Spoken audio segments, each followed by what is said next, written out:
Hello दोस्तों, कैसे हो आप लोग। उम्मीद करते हैं सब अच्छे होंगे। आज हम योग्यता को लेके कुछ ज़रूरी बातें करेंगे। सबसे पहले तो आप लोग चैनल को सब्सक्राइब कीजिए, लाइक कीजिए और शेयर कर दीजिए उन बहनों में जो काफ़ी परेशान हैं योग्यता के से संबंधित प्रश्नों को लेके कि कौन लिया जा रहा है, कौन नहीं लिया जा रहा है, या कुछ ये समस्या सभी बहनों का है। जो 2 इयर्स हैं उनका भी, जो 3 इयर्स हैं उनका भी, जो बीएससी हैं उनके भी, मतलब वैकेंसी में जितनी भी बहनें हैं सबकी ये समस्या है। तो शब तक शेयर कर दीजिए और वीडियो को पूरा देखिए ताकि पूरा समझ में आए आप लोगों को। और आइए चलते हैं आगे। जैसा कि योग्यता को लेके काफ़ी बहनों का सवाल था और कई लोगों के मुझे पर्सनल मैसेज आए कि क्या ऐसा है, और ऐसा है तो फिर 3 साल वाली बहनें जो हैं जिनके स्कोर थोड़े कम हैं उन लोगों का मैसेज आया था कि क्या सभी लोग एलिजिबल हैं, और अगर सभी लोग, उनका मैसेज आया था कि क्या वैकेंसी में नोटिफिकेशन के हिसाब से नहीं लिया जा रहा है, जो योग्यता नोटिफिकेशन में बताई गई है उस योग्यता के आधार पे सिलेक्शन नहीं हो रहा है। तो मैं सबसे पहले ये बता दूं कि वैकेंसी में पूरी पारदर्शिता है और नोटिफिकेशन के हिसाब से ही लिया जा रहा है। जिन लोगों को नोटिफिकेशन, जो योग्यता नोटिफिकेशन में बताई गई है उसी योग्यता के आधार पे लिया जा रहा है। और कुछ बहनों के ये मैसेज भी आए थे कि मैम क्या प्रोविज़नल जिनसे भरवाया गया है वो सेफ़ नहीं है। तो पहली बात तो आप लोग ये जान लीजिए कि प्रोविज़नल होता क्या है। प्रोविज़नल का मतलब है कि आपसे एक एप्लीकेशन लिखवाया जाता है, शपथ पत्र होता है वो एक प्रकार का, कि अगर आपके पास कोई डॉक्यूमेंट नहीं होते हैं या फिर उनको किसी भी डीवी में किसी भी प्रकार का अगर डाउट होता है तो आपसे एक प्रोविज़नल शपथ पत्र लिखवा लिया जाता है। और उसमें जैसा कि अगर आप प्रोविज़नल को लेके, इस बात को लेके परेशान हैं कि प्रोविज़नल, कुछ लड़कियों द्वारा ये बताया गया कि जिन्होंने भी प्रोविज़नल फ़िल किए हैं उनसे प्रोविज़नल फ़ील ही इसीलिए कराया गया है क्योंकि उनको नहीं लिया जाएगा। तो सबसे ज़रूरी बात जो है वो ये है कि प्रोविज़नल फ़ील कराने का मतलब ये नहीं होता है कि आपको नहीं लिया जाएगा।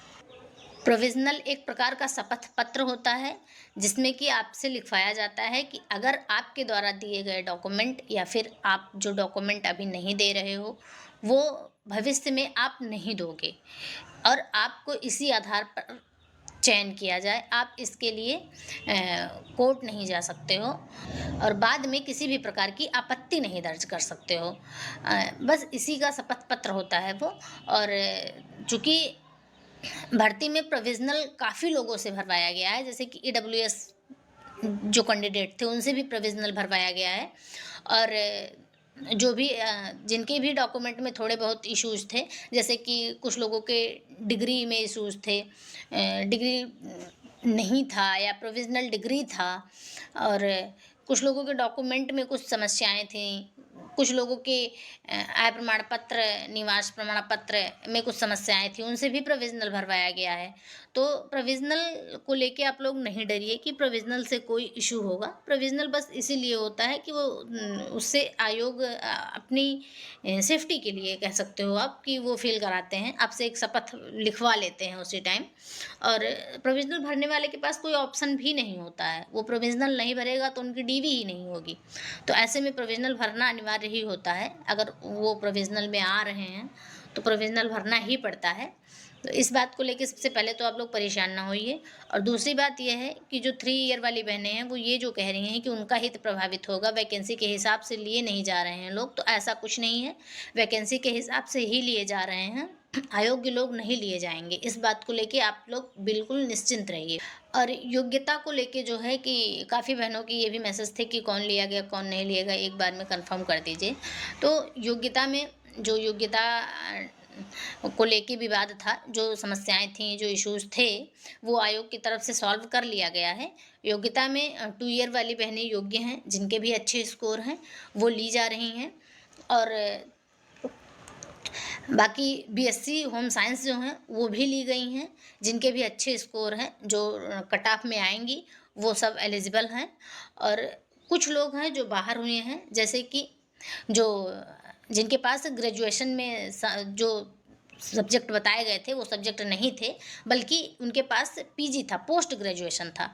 पोस्ट ग्रेजुएशन के बेस पे जिन्होंने फॉर्म अप्लाई किया था उनका नहीं हुआ है, उन्हें नहीं लिया गया है। और कुछ लोग ऐसे थे जो बीएड बीटीसी किए थे, उन्होंने अप्लाई किया था, तो उन्हें भी नहीं लिया गया है।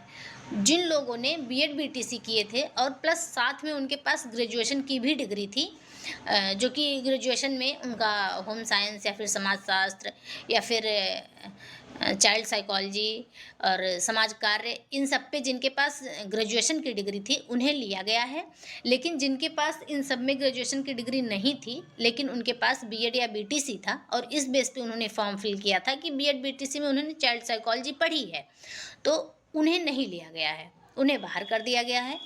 और बाकी लिए जाने में 3 ईयर तो हाईलाइट ही हैं, इन्हें तो लिया ही गया है। काफ़ी ये भी चल रहा है कि मतलब सबको ले लिया गया तो क्या 3 ईयर ही बाहर हो गए। ठीक है, अच्छा है, अपना मेंटल हेल्थ अच्छा बनाए रखने के लिए हंसी मजाक चलते रहना चाहिए। बाकी 2 ईयर्स को ले लिया गया है, बीएससी को भी ले लिया गया है। सबसे ज़्यादा विवाद में यही 2 रहे हैं, क्योंकि इन दोनों को स्टार्टिंग से ही कुछ लोगों द्वारा ये बताया गया कि लिया जाएगा, कुछ लोगों द्वारा ये बताया गया कि नहीं लिया जाएगा। तो ऐसे में ये काफ़ी दबाव में भी रहे हैं। लेकिन अभी जो खबर मिल रही है वो यही है कि इन लोगों को ले लिया गया है। बाकी आप किसी भी खबर को 100% मान के मत चलिए। मैं फिर कहूँगी, कोई भी खबर जो आयोग से निकल के आ रही है या जो भी सूत्रों से निकल के आ रही है उसे आप 100% नहीं मानिए। लेकिन हाँ, आप मान सकते हो, क्योंकि और कोई बेस भी नहीं है, तो 100% तो आपका फाइनल रिजल्ट पे ही होगा। लेकिन जो हमें पता लगा है वो यही है कि ये लोग एलिजिबल हैं, ले लिए गए हैं। बाकी बाहर हुए हैं बीएड बीटीसी वाले, पोस्ट ग्रेजुएशन वाले बाहर हो गए हैं। कुछ लोग ऐसे थे जिनके पास कोई आधार ही नहीं था, लेकिन उन्होंने डीवी करवाई थी अपनी, यहाँ तक कि ज़बरदस्ती डीवी करवाई थी।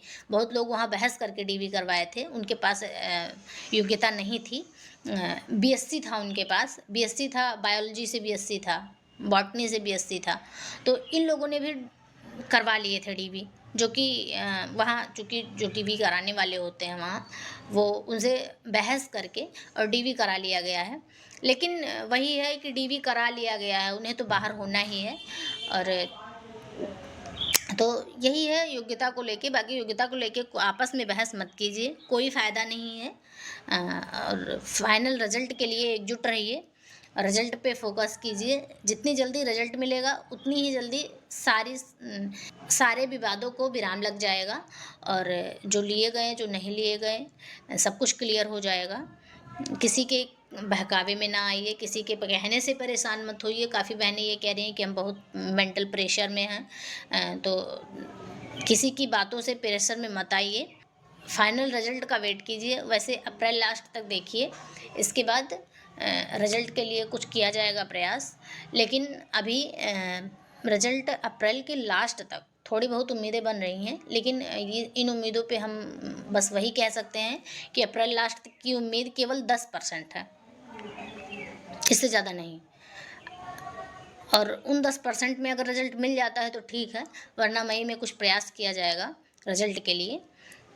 और परेशान नहीं होइए, सब लोग आपस में मिल के रहिए, एक दूसरे पे आरोप प्रत्यारोप से बचिए, किसी भी विवाद से बचिए, क्योंकि आखिरी निर्णय आयोग का ही होगा, उसमें कोई कुछ नहीं कर सकता है। आप लोग एक बार देख ही चुकी हैं, वैसे भी कोर्ट केस का खेल भी देख ही चुकी हैं, क्या कुछ हो चुका है। कोर्ट जाने से भी कुछ होने वाला नहीं है। बहुत बहुत धन्यवाद।